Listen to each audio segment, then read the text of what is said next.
Hello, welcome to my latest video. Going to be painting on this sort of brown, almost burgundy red underpainting. Don't think with the camera you can appreciate the redness in it. It's more like brown, I think. But it is quite red. So just get set up. Just with my big brush, just put some anger in the sky straight off, nice and rough. Got my headphones in, listening to music. Hope you're all keeping well. 16th of November.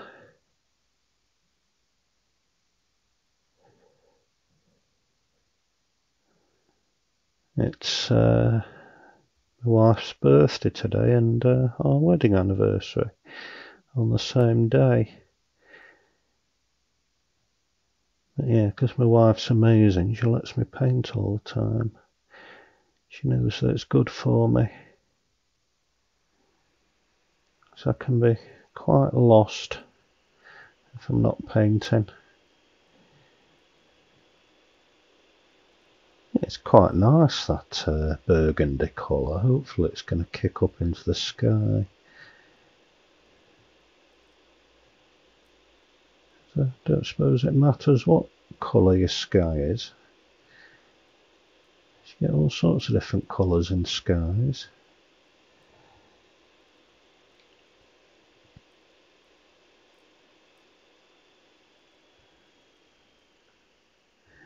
Put some stuff down here in the foreground. Size of the canvas is 20 by 24 inches. It's about as the maximum size that I do. Really, because of the space in my studio.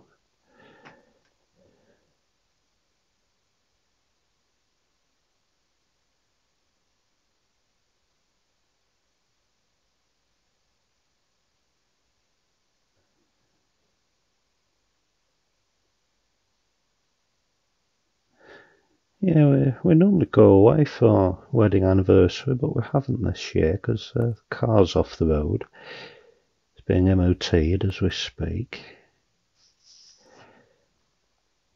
But it saves a bit of money. We are going away next week, or late on this week when the car's fixed. Going back to the Peak District. Can't bloody wait. Take some painting stuff and my cameras with me as well. A slight jump then, because my camera cut out. Well, there we go.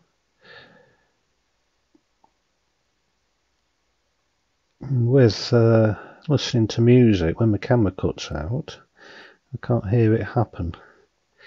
So I have to keep looking over my shoulder just to check it's still actually on.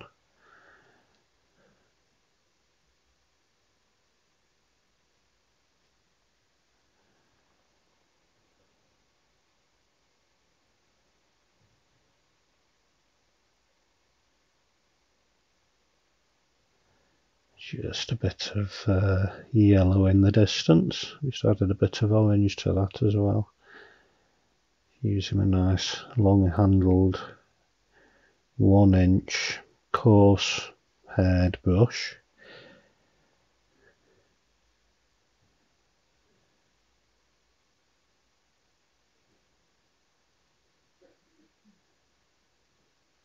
Bear with me, we'll get organised.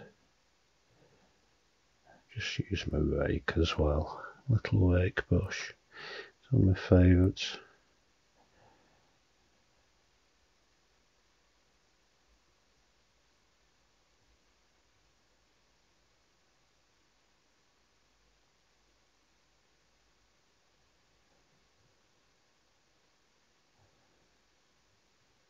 Yeah, a friend of mine put a Facebook post on, and it was about Les Miserables, or what it's called. I call it Les Miserables. I can't pronounce it. And it reminds me of when, it was about 10 years ago. Something like that. Perhaps 8 years ago. I don't know. It's around then. It's around 2011, 2010 perhaps. Or it might be even longer than 10 years. But yeah, we went to see Les Miserables. No, what we're doing? 2013, when it went to London. We went to the Queen's Theatre. And oh god, it was amazing. It was an amazing weekend away there. It was dead funny. We had a right laugh.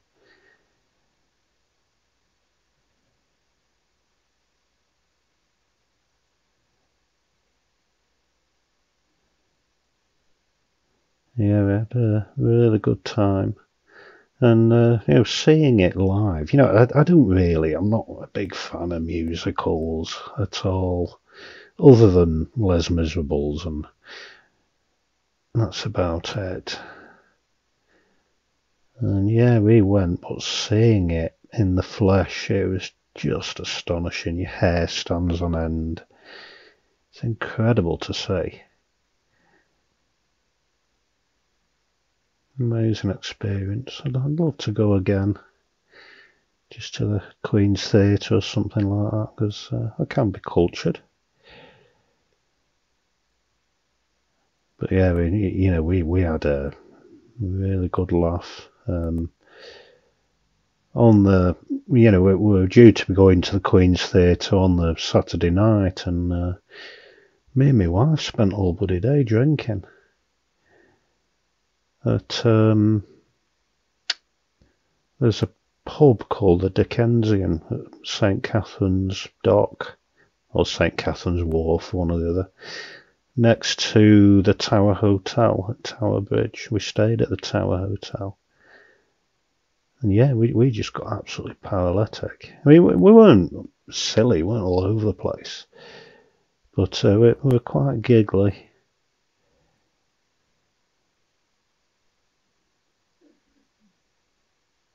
So yeah, we had to try and act sober in the theatre.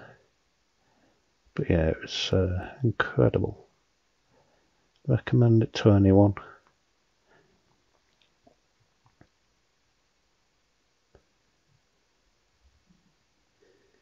Yeah, we were on the train. We travelled first class, which basically means you get a coffee. That's about it.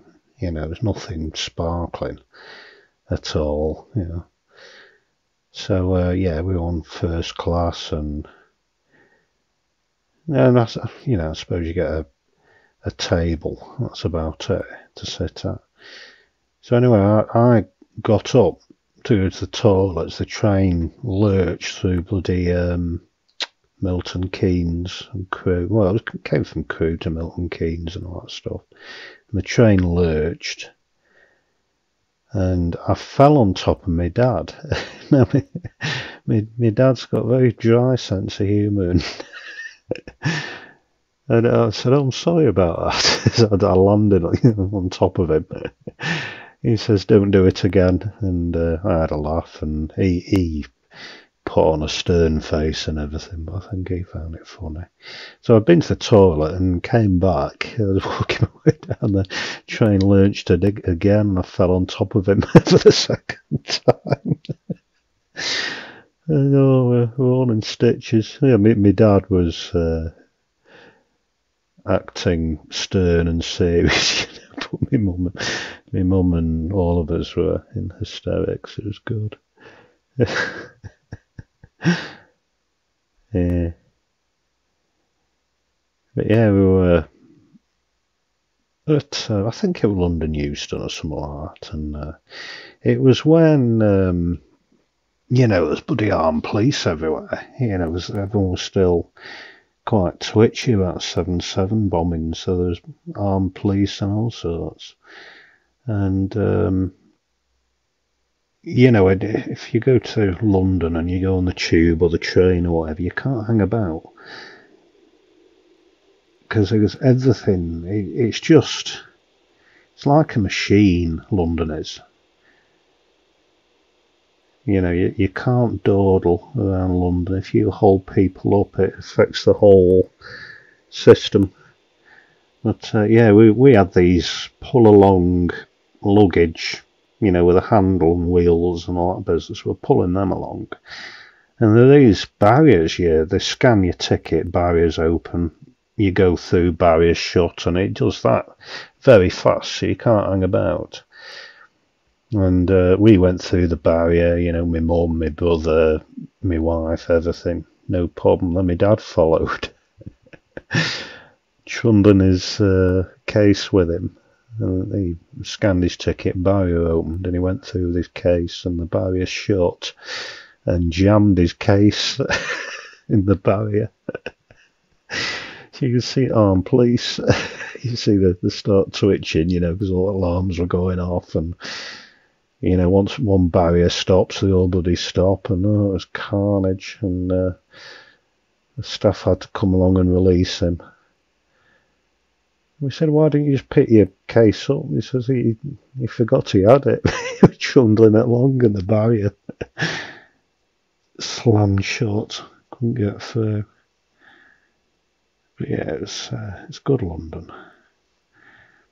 I do like London, you know. It's been a while, about a year and a half since I've been there, but been a few times, mostly for the photography and the galleries and things.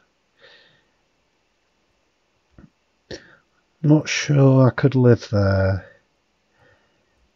You know, on the way, last time I went way back from the train, I sneezed into a tissue, blew my nose, and just black soot. I thought, Christ, that couldn't be good. You know, if you live there or your kids there or whatever. Yeah, it was black soot from the tube and everything else, and spent days coughing.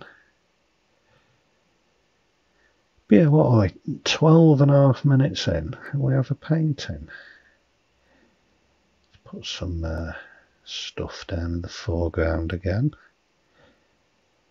That burgundy colours work reasonably well in the sky.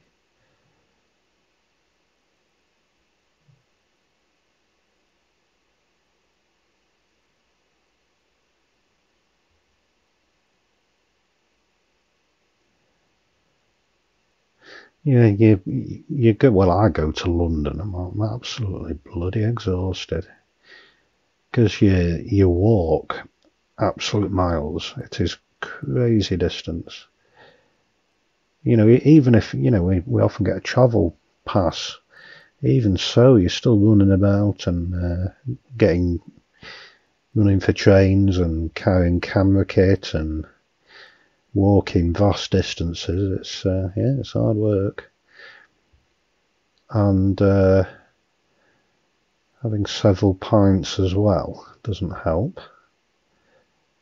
It is hard work.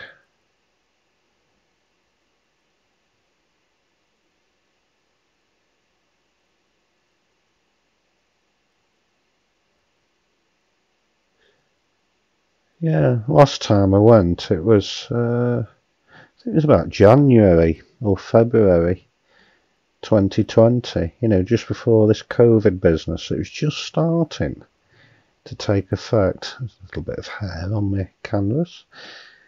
You know, there was news about it, you know, in China, and it could be over here and everything like that. But there's no restrictions at all. You know, trains packed with people and London packed with people. The only deserted place was Chinatown, oddly enough. The quietest I've ever seen Chinatown. It's normally heaving. But it was weird. It was spooky. You know, the rest of London were busy. It was packed everywhere. But Chinatown, it's like everyone just stayed away because of COVID coming from China. Yeah, I blame the media, a lot of it.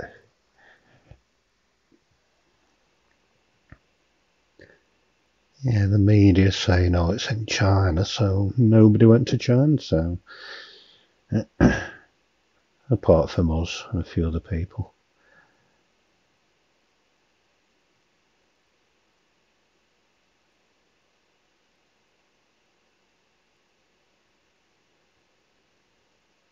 You know, I always look forward to the food in London, but then sod's law, I always end up having a Subway or KFC or McDonald's and that, you know, nothing exciting.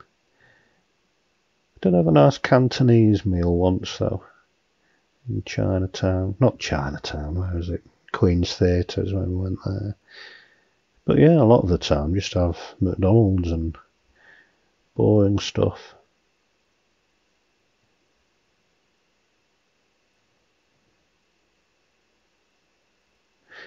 Partly because, you know, when we go to London, we're not really dressed for it.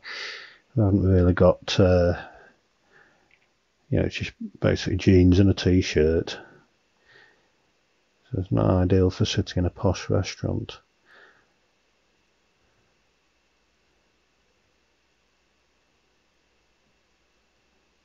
And I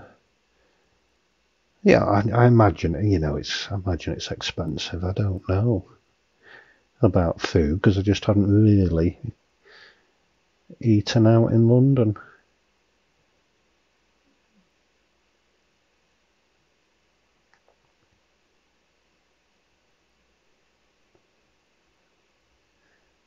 There was plan on, going to a Indian restaurant. There's a nice Indian restaurant down across Tower Bridge. But you plan these things and never get round to it.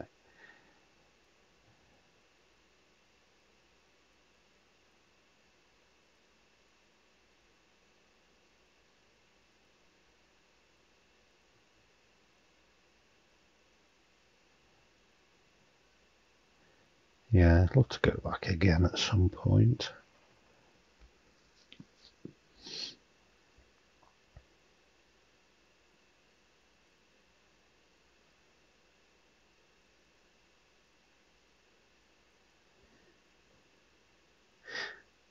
Went to a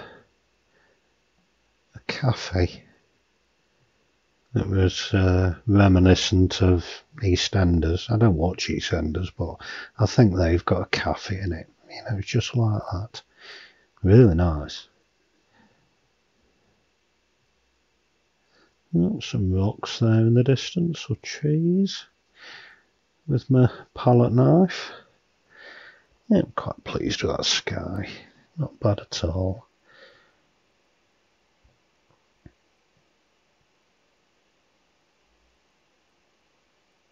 Yeah, there's some nice pubs as well around London. It's really the only time I drink is if I'm in London. There's a nice pub next to HMS Belfast. I think that's my favourite there because you can just sit and watch the world go by. You can sit and watch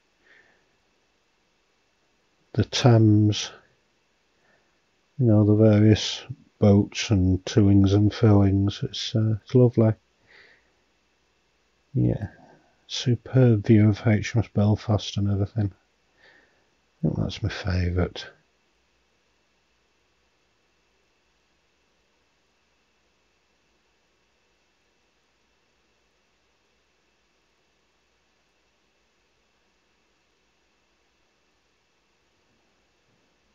Yeah, I mentioned the Dickensian pub.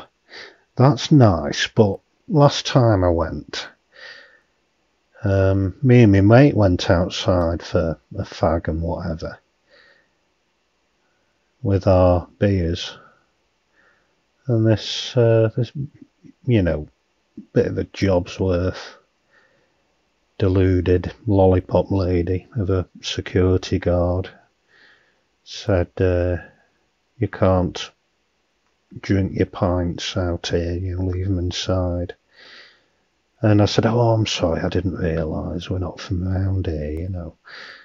And, you know, normal procedure would be, oh, it's all right, no worries, you know, have a good night or whatever, you know. But didn't say a word, he was just bloody miserable, unsmiling. So, sod you then.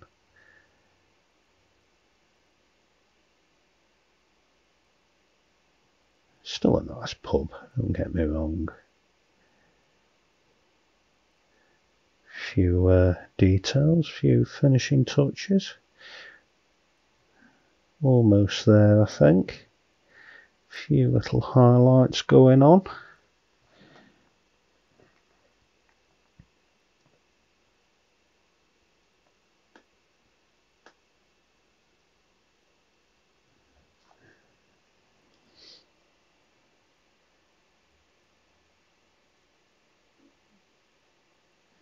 Yeah, that pub, it's either called the Dickens or the Dickensian. I can't remember.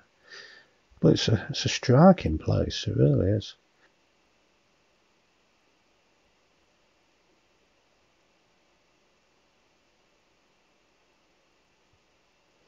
Yeah, it's got bags of history, obviously London.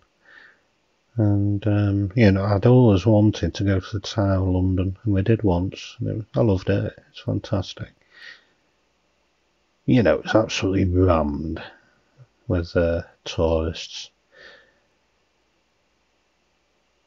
But yeah, it's still a good experience. I didn't reckon much to the Crown Jewels, because, you know, you queue for it, and you're on a bloody conveyor belt thing. You go round, and you know you can't hang about because you're crammed in with millions of Japanese tourists. And yeah, you know, it was nice to see, and I don't think I'd go out of my way to see it again. I'd love to be one of the very few who are allowed in the Tower of London when it's deserted.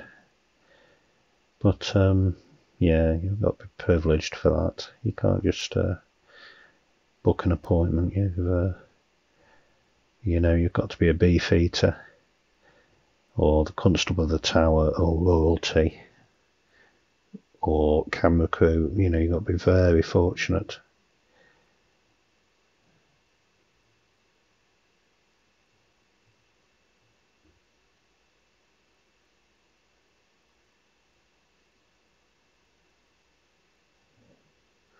Yeah, I think we're nearly there. I'm not going to do it to death.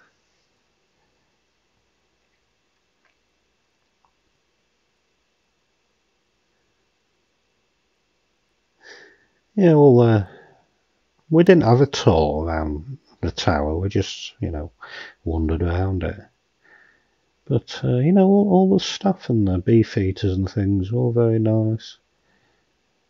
Very welcoming.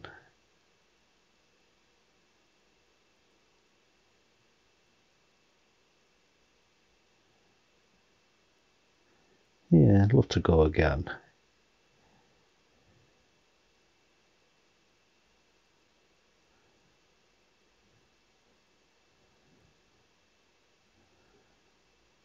Yeah, I think we're just about there. That looks just about dandy. So I'm going to leave it at that. So thank you so much for watching. The job is a good one. And I'll see you in the next video. Bye bye.